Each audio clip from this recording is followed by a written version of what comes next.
Have you ever trusted someone so completely that you stopped checking? Stopped questioning? That was me. For 36 years, I trusted my husband the way you trust the floor beneath your feet. You don't look down. You just walk. My name is Carly, I'm 63 years old, and last spring I discovered that the man I built my entire life around had spent the better part of a decade quietly building a life I knew nothing about. I didn't find out through a confession. Not through a text message left on the kitchen counter. Not through a friend with a careful expression pulling me aside at church. I found out the way women so often find out when they finally stop being careful. By accident, in a moment that was never supposed to happen. But I'm getting ahead of myself. If you had met my husband Warren Aldridge at any point in our marriage, you would have liked him immediately. Everyone did. He had that quality some men carry. A steadiness, a warmth, that made people around him feel safe just by association.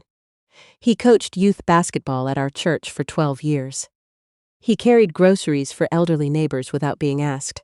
He remembered every birthday in a family of 22 cousins on his side alone. When we married, I was 26. He was 29. We moved into a rental house in Savannah, Georgia. Close enough to my mother that she could walk over on Sundays, far enough that we had something of our own. I was finishing my last semester of a library mindset degree. Warren worked in commercial real estate. Appraisals, market reports, property valuations. He understood numbers the way I understood books. Deeply, instinctively, without ever needing to explain the feeling. We had 2 children. Our daughter Nadine arrived first, 17 months into our marriage. Then our son, Bertram, 4 years later. I loved those years fiercely, even the exhausting ones. I loved the crowded bedrooms and the birthday cakes and the school plays where Warren always sat in the second row taking too many photographs. I also worked, for most of it, part-time at first at the county library, then full-time once the children were in school. I liked working. I liked the women I worked alongside, the rhythm of the days, the feeling of earning something of my own.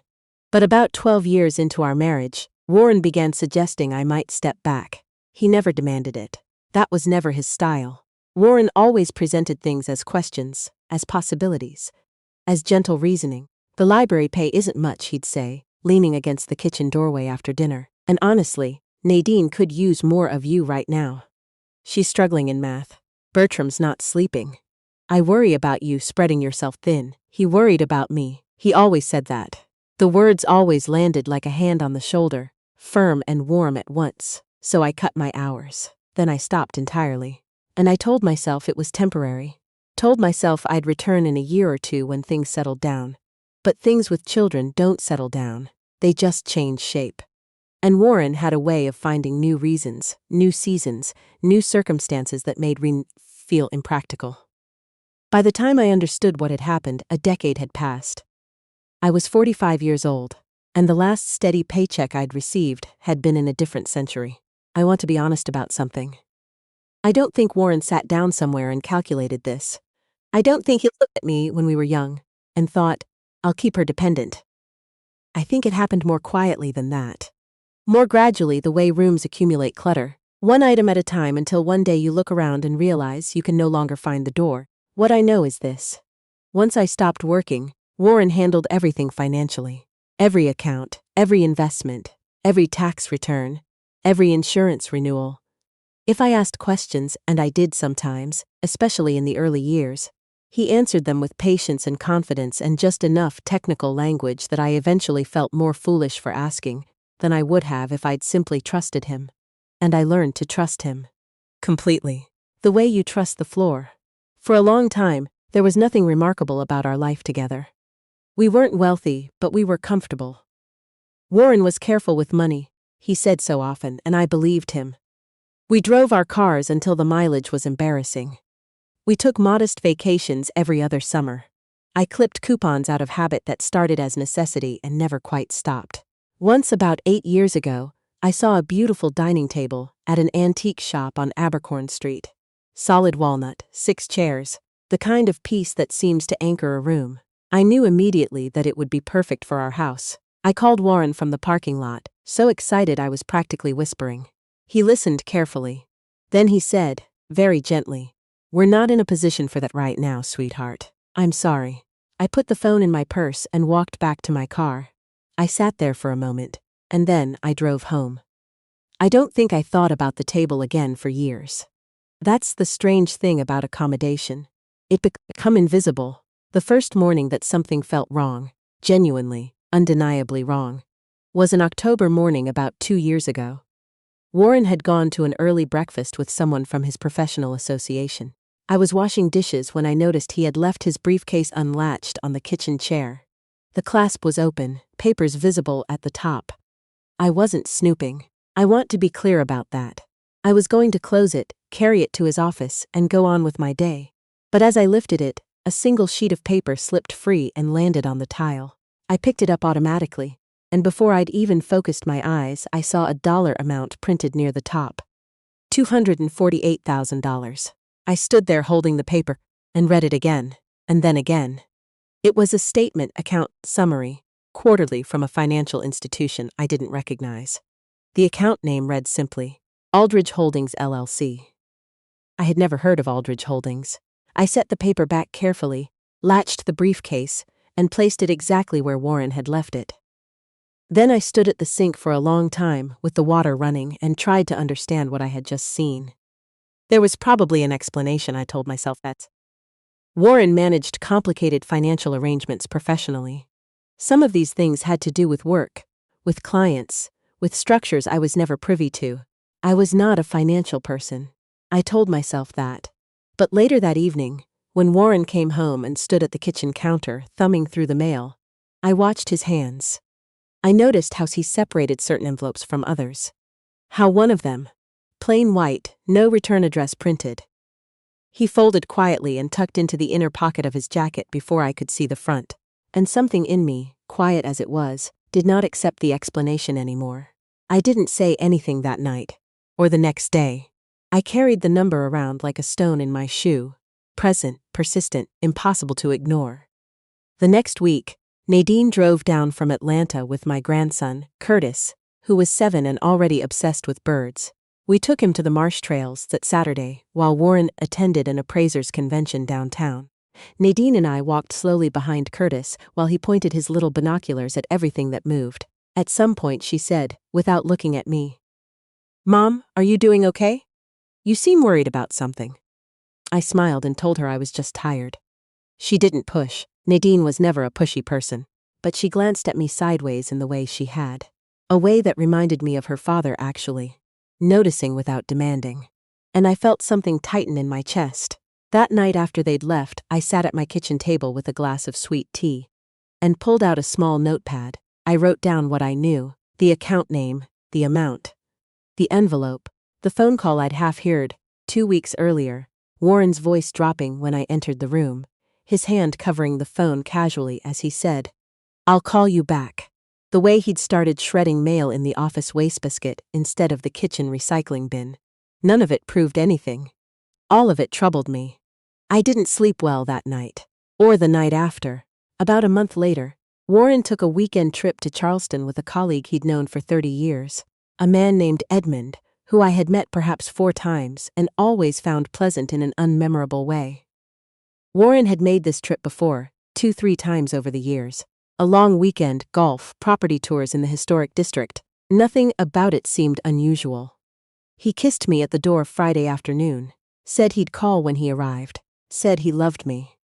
I went about my weekend, cleaned the back room, had dinner with my neighbor Paulette, who was recovering from a knee replacement and appreciated company. Went to Sunday morning service. Warren called when he said he would. Said the drive was fine. Said Edmund sent his regards. But on Monday when Warren arrived home in the early afternoon, something looked different about him. He was pleasant as always. That warmth, that steadiness. But his eyes moved around the kitchen the moment he walked in, quickly, almost imperceptibly. I offered coffee. He said yes. We sat together and he talked about the weather in Charleston, about a property he'd driven past that was significantly undervalued. Normal things, the right things.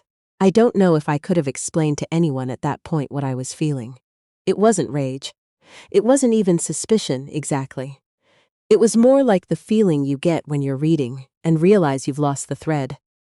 3 paragraphs back, a low, gnawing certainty that something doesn't add up. I started paying different kinds of attention after that. I began noticing which days certain mail arrived, and whether Warren was home to collect it. I noticed that he'd switched to receiving electronic statements for at least 3 accounts I'd never heard him mention.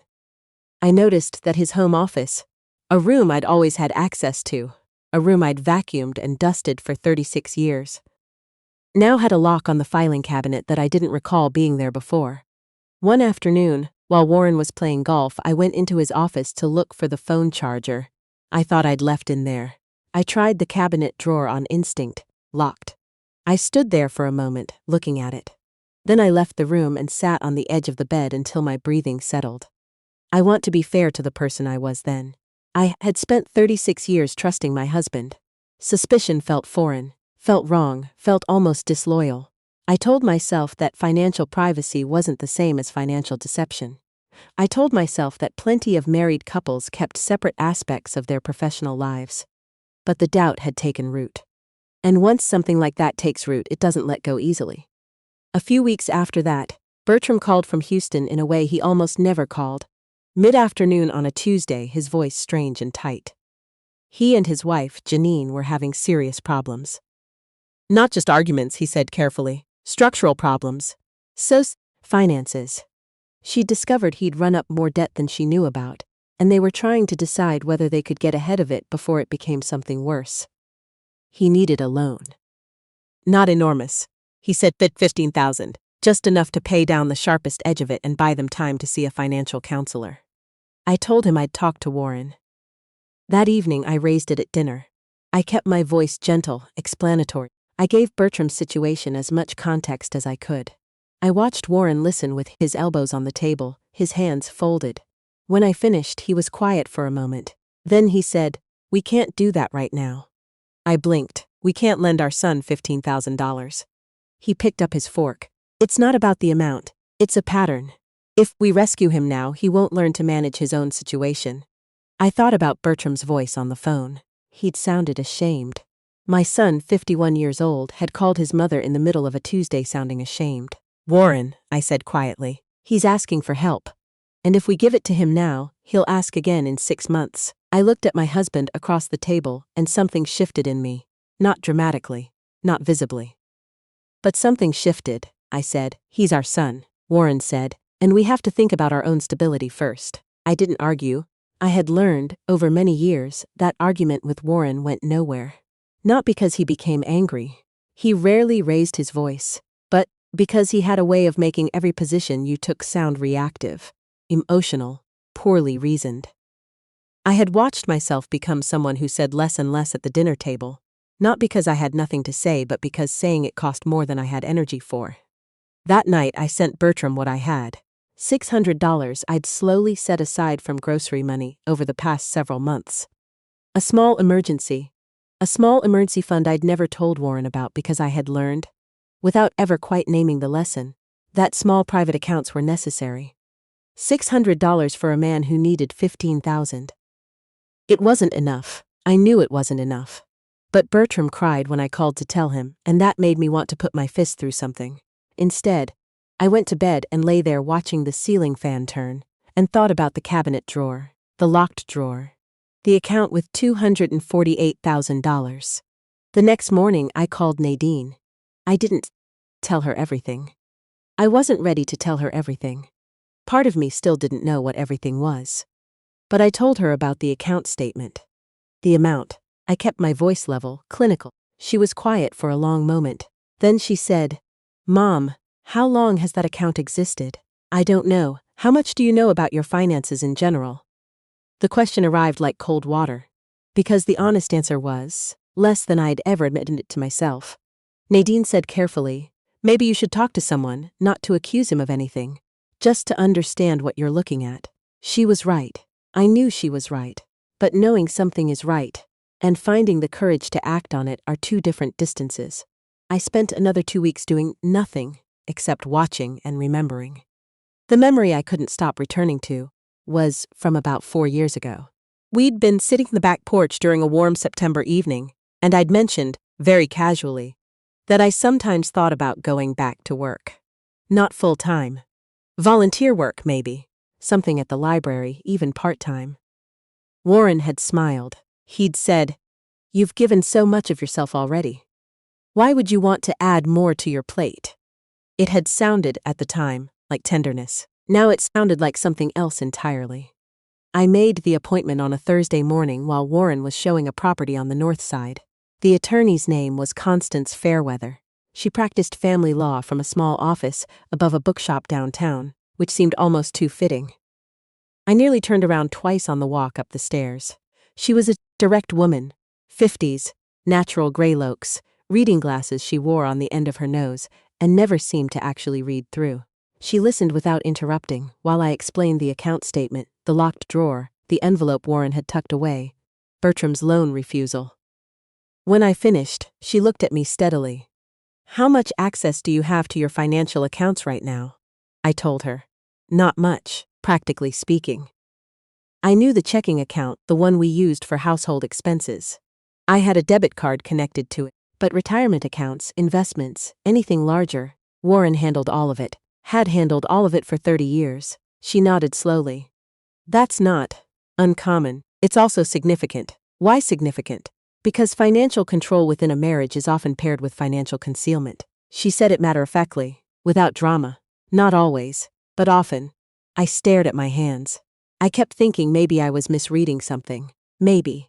But the fact that you've been excluded from financial information in your own marriage for 3 decades, that on its own is worth understanding clearly. What do I do? First, document what you already have. Anything you've seen or photographed or remembered. Dates, amounts, account names. All of it. I thought of the notepad on my kitchen table. I had been doing that without knowing I was doing it. Second, she continued, don't confront him yet. Not until we understand what we're dealing with. If there are hidden assets and he realizes you know, things can move very quickly. The phrase hidden assets felt strange in my mouth even just imagining saying it.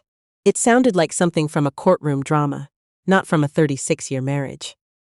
Is that what you think this is? I asked. She was quiet for a moment. I think you came here because your instincts told you something was wrong. In my experience, instincts like that are usually right. I drove home slowly that afternoon. The city looked the same as it always had, Spanish moss and salt air, and the particular light that falls over Cervantes in November like something old and patient. I had always loved this city. I wondered, in the car, if I would still be here in a year. If the house I'd tended for 3 decades would still be mine. Then I wondered, more painfully, if it had ever really been mine to begin with. That evening, Warren made dinner. He occasionally cooked on Thursdays, a tradition from earlier in our marriage that had persisted. Chicken piccata, a recipe he'd learned from his mother. He was cheerful, asking about my day, telling me about a listing that had finally gone under contract after 7 months. I set the table and smiled at the right moments and felt, simultaneously, as though I were watching the scene from outside my own body. What are you thinking about? Warren asked at one point. I looked at him. He had a pleasant face. He had always had a pleasant face. I'm thinking about how fast the years go, I said. He smiled. They really do. I nodded and looked at my plate and thought about the locked drawer. I found the second account by accident, the way I'd found the first. Warren had asked me to print something for him. An email confirmation from a hotel in Charleston, something routine. I used the computer in his office. When I opened the browser, the last tab he'd been looking at was still open. It was an account management page, a different institution than the first one. The balance visible at the top of the screen before I could look away. $417,000. I stood very still. Then I took out my phone and photographed the screen. Quietly, quickly, and I navigated to what Warren wanted printed, and I printed it, and I brought it to him in the living room. And I went back to the kitchen and started the dishes. My hands were entirely steady. I've thought about that since. The steadiness of my hands. I think by that point I had already made a decision, somewhere below the level of conscious thought. The anger had burned past the trembling stage and arrived somewhere cooler. I called Constance the next morning. 2 days later I sat across from her again with my notepad and my phone, and the photographs I'd been taking quietly for weeks. Account names, amounts, dates on envelopes, the business name from the first statement. She went through everything carefully. When she looked up, she said, "This is a significant situation, Carly. I know. I want to connect you with a forensic accountant, someone who can help us trace these accounts and understand their origin." I thought about the word origin. These accounts had an origin inside my marriage. Inside 36 years of I love you and dinner on Thursdays, and a husband who carried groceries for elderly neighbors and also, quietly, built an financial architect I was never meant to see. She asked, "Is there anywhere he keeps documents that you haven't been able to access?" "The filing cabinet," I said. "It has a lock on it now." She nodded. "Keep watching, don't rush it, we have time." I had told Constance about Bertram's loan refusal, about the $600 I'd sent from my private grocery fund. She'd been quiet for a moment after that. Then she said, "That kind of financial generosity alongside a husband's refusal. That's not just personal. It's a pattern. Patterns." I was beginning to see the whole shape of it now. I went home and stood in Warren's office doorway. I looked at the cabinet, the books arranged neatly on the shelf beside it, the desk, always organized, always precise. Warren was a precise man. Precision, I was understanding, could be another word for control. One evening in December, Warren went to a school board meeting. He'd served on an advisory committee for several years, another way he was known in our community as a good man, a reliable man. He called on his way there to say he'd be home by 9. I had the house to myself. I stood in the kitchen for a full 10 minutes. Then I went to the hall cabinet, where I knew Warren kept an extra key to the filing cabinet. He'd shown me years ago, in a moment of what I'd taken for openness. "It's in here if you ever need anything while I'm away." I'd never had reason to use it. I'd never thought to. I took it out now. The cabinet drawer opened with a sound that seemed very loud in the quiet house inside, hanging files in Warren's neat handwriting. Tax returns going back 12 years. Insurance documents, property records. And at the very back, a manila envelope that was heavier than it should have been. I opened it carefully. Inside was a collection of documents I hadn't seen before. Accounts, statements, transfer records, and a thick packet that appeared to be the organizing paperwork for something called Aldridge Sutherland Property Holdings, LLC, Sutherland. I didn't know that name. I sat down on the floor of Warren's office and went through every page, slowly, while the refrigerator hummed from the kitchen, and the evening light faded through the window. The documents went back 11 years. 11 years. I photographed every page. Then I replaced each one exactly as I'd found it, closed the envelope, closed the drawer, locked it, returned the key, and went to the bathroom and sat on the edge of the tub for a while. Warren came home at 9:05, exactly when he said he would. He kissed my temple and asked if I was tired. I said yes. He went to check his office, a habit I'd noticed for weeks, a brief visit before bed. And then he came upstairs and we turned off the lights, and I lay beside him in the dark while he fell asleep in 12 minutes the way he always had. I stared at the ceiling until 2 in the morning. The next week I found out who Sutherland was. It took Constance's forensic contact about 10 days. When she called me, her voice was careful. She asked if I was somewhere private, and I stepped into my bedroom and closed the door. The second name on the LLC, she said, belonged to a woman named Gloria Sutherland. 61 years old. She'd been a licensed real estate agent in the Savannah area for more than 20 years. "I know the name," I said slowly. "Warren mentioned her years ago. She was a colleague." "She may still be a colleague," Constance said. "But she's also co-owner of a business entity that holds significant property interests that appear to include assets accumulated during your marriage." I sat down on the edge of the bed.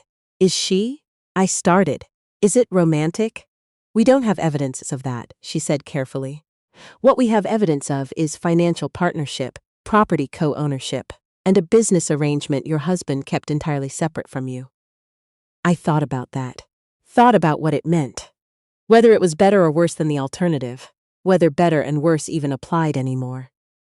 She was still speaking. "What matters legally is the appear-to-be marital assets that were not disclosed." I pressed the phone against my ear. "Okay. You need to decide what you want to do." I already knew. I think I'd known for several weeks. But knowing and arriving are still different. "I want to understand everything," I said. "And then I want to leave. There are things I want to tell you about that period, the weeks between that phone call and the day the papers were filed. I want to tell you about Nadine driving down from Atlanta without being asked, sitting at my kitchen table with her coat still on, while I showed her everything. The photographs, the documents, the account balances, and watching her face go through every expression I'd experienced in slow motion, compressed into one long afternoon. I want to tell you about Bertram, who called from Houston after Nadine reached him, who asked very quietly, "How long has this been happening, and why didn't you tell us?"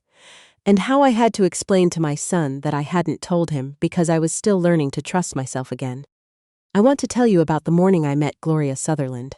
She agreed to meet me. That surprised me. I'd expected attorneys and silence. Instead, she suggested a coffee shop near her office, a Tuesday morning, and she was already there when I arrived. A composed woman in a gray blazer with the particular tiredness around her eyes that I recognized by then. She did not apologize. She said, "I want to be honest with you." I sat down. "Please." She told me that the business arrangement with Warren had begun as legitimate work. She had access to certain property markets. He had certain financial expertise, and the partnership had seemed clean at first. She said it had become something else gradually, that she had at certain points asked Warren directly about his wife's awareness of the arrangement, that he had told her it was handled, that she had accepted that answer more times than she should have. She said, "I'm not without responsibility here." I looked at her across the coffee table. I had imagined this woman for weeks in ways that were probably unfair. She looked like someone carrying a weight she'd been carrying for too long. "Did you know where the money came from?" I asked. She looked at her hands. I knew some of it was from the marriage. I told myself it was legally his portion to manage. "Do you still believe that?" "No." She said it without hesitation. "No, I don't." I went home that afternoon and sat in my car in the driveway for a long time. I wasn't crying. I was past crying. Mostly I was doing something else. Assembling, I think. Taking all the pieces I'd collected and placing them together until I could see the whole shape clearly. Warren had not been a violent man. He had not screamed at me. He had not called me names. He had instead spent 36 years making sure that I never quite had enough information or independence to question him. He had been kind about it, mostly. He had been patient. He had called it love. Maybe it was in whatever diminished form he understood love. But love does not keep secrets of this size. Love does not leave you financially invisible while building a separate empire. Love does not tell your son you can't spare $15,000 while moving $400,000 through accounts with another woman's name on them. I went inside and made tea, and then I called Constance and I told her I was ready. I chose where the papers would be served, not at the office. Not through some stranger. I asked for a very specific location, the filing cabinet in Warren's office. Because that was where he'd kept the truth. That was where he thought his real life lived. If he was going to be confronted with mine, it seemed right that he find it there. I slid the envelope in on a Wednesday afternoon when he was across town at a property inspection. Behind the hanging files right at the back, where he'd never expect to find something that belonged to me. Then I went and sat in the living room and waited. He came home at 6:15. He kissed my cheek. He asked what I was making for dinner. I said I hadn't decided yet. He went down the hall to check his office the way he always did. I heard the drawer open, then nothing for a very long time. Then, his footsteps slower than usual. He stood in the living room doorway with the envelope in his hand. His face looked like something had gone out behind it. "What is this?" he said. It wasn't a question. I looked at him calmly. "You already know what it is." He stared at me. "Carly, I've spoken with an attorney," I said. "I've documented the accounts. All of them. The LLC, the transfers, Gloria Sutherland." That name landed differently than I expected. Not like an accusation landing, like a truth that had always been there, finally spoken aloud in a room where it couldn't be managed anymore. He sat down heavily in the armchair by the window. He still had the envelope in both hands. "I didn't plan for it to be this way," he said finally. "I know." He looked up. "We could talk about this." I thought about every conversation I'd tried to have over 36 years that had ended with me feeling foolish for trying. I thought about the dining table at the shop on Abercorn Street. I thought about Bertram's voice on the phone. I thought about my $600. "I've already made my decision," I said. He was quiet for a long time. Then, I thought you needed protecting. From the complexity of all of it, I thought I was doing the right thing. And I looked at my husband, this man I had loved, had cooked for, beside for 3.5 decades. And I said, quietly, Warren, you needed me not to know. That's different from protecting me. He didn't answer. He looked out the window for a while. And then, softly, he said something I hadn't expected. When did you start figuring it out? A long time ago, I said. I just stopped trusting myself too quickly. That was true. And that was the part that would take the longest to forgive. Not what Warren had done, but the years I had spent talking myself out of my own instincts because it felt disloyal to trust them. The mediation happened on a gray February morning. Constance sat beside me. Warren arrived with his attorney, a methodical man who seemed, by mid-morning, privately embarrassed by the scope of what he'd been asked to defend. When the full accounting was presented, all of it, the accounts, the property interests, the LLC, 11 years of transfers, the room was very quiet. Warren did not deny the figures. He said, once, that he'd intended to reorganize everything after retirement. That the separation of assets had been temporary. Constance said gently but without hesitation, 11 years is not temporary. It went quickly after that. Agreements were reached, figures were agreed upon. I won't tell you every number, because that's not the part that matters most. What I will tell you is that when it was over, I walked out into the February air and stood on the sidewalk outside the building and breathed it in. I moved into a small house on the east side of Savannah that spring. 2 bedrooms, pale yellow walls that the previous owners had painted, a fig tree in the backyard that was already starting to push out new leaves. Nadine helped me carry boxes. Bertram drove down from Houston and hung shelves in the kitchen without being asked.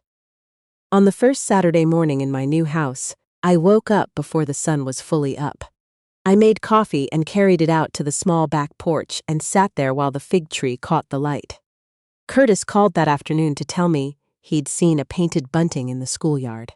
He described it in extraordinary detail, the red, the blue, the green, the way it had sat very still on a chain-link fence before flying away. He was 8 years old and speaking about it like it was one of the most significant things that had ever happened to him. I think it might have been, I told him. He laughed. Grandma. I listened to him talk for 20 minutes about birds. I looked at the fig tree. I thought about nothing in particular and everything at once. Warren called a few times in those first months. The conversations were careful, not cruel. He said, once, that he hadn't understood what he was taking from me until he saw it documented in a mediation room. I don't know if that's true. I don't know how much of Warren I ever fully understood, and I've made a kind of peace with not knowing. What I know is this. I am 63 years old, and I live in a house with pale yellow walls and a fig tree in the yard. I have a library card at 3 different branches, which feels like an extravagance I absolutely intend to keep. I have a savings account in my own name with no one else's signature required. I went back to work part-time. Volunteer work, at first, then a paid position 2 mornings a week at a neighborhood literacy organization. Small, quiet, entirely mine. One of the women I work with there, a 70-year-old woman named Eleanor who learned to read at 64, told me recently that the bravest thing is just showing up. That every time you walk through the door, you're deciding not to disappear. I wrote that down when I got home.